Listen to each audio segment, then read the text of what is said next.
بسم الله الرحمن الرحيم والنازعات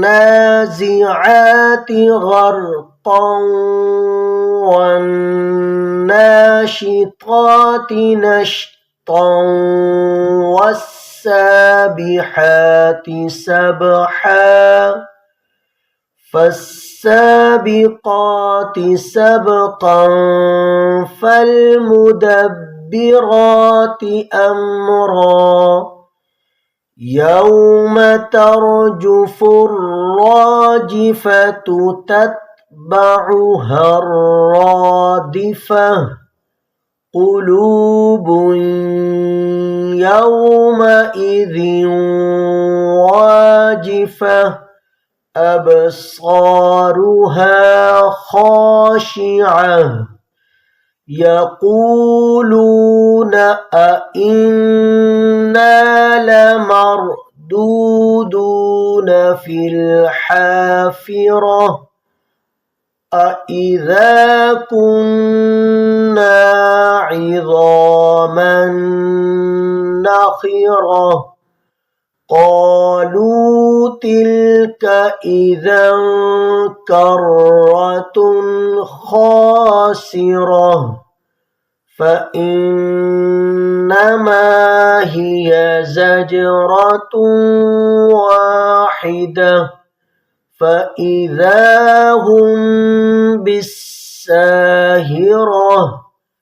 هل أتاك حديث موسى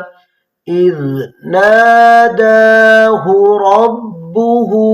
بالواد المقدس طوى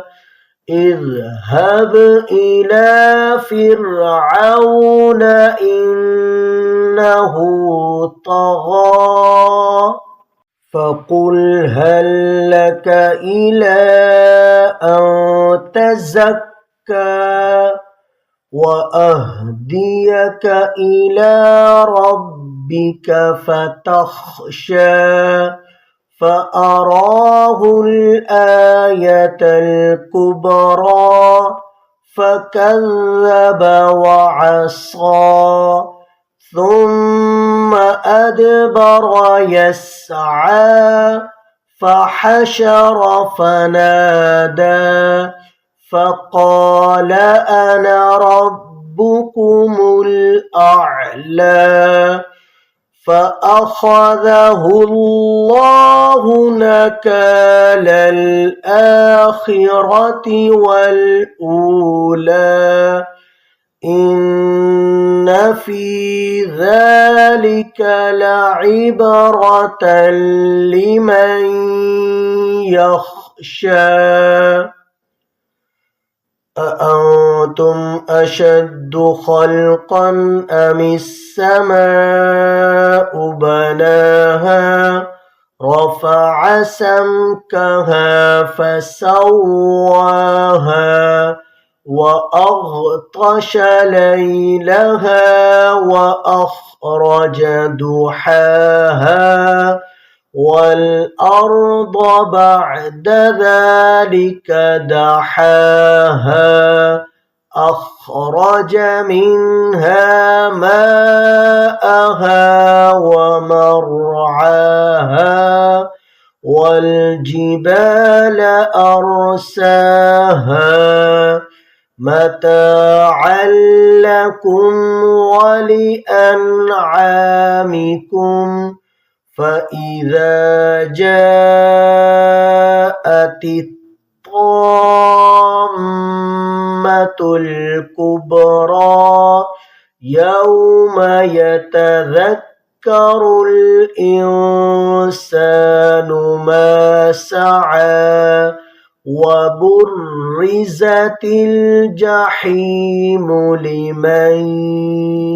يرى فأما من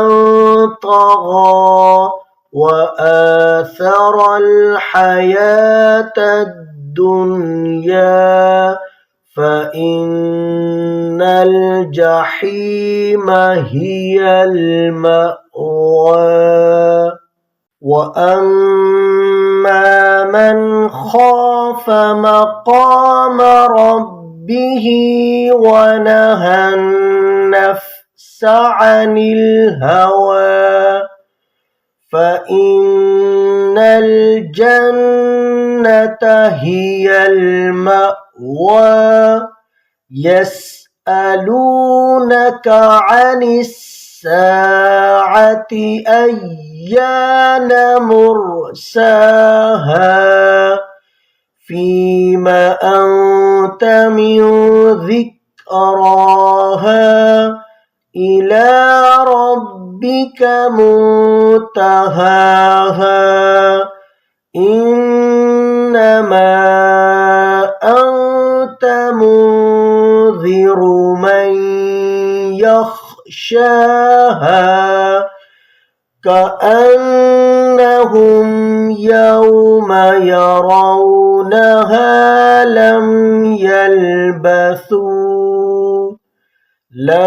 يلبثوا إلا عشية أو ضحاها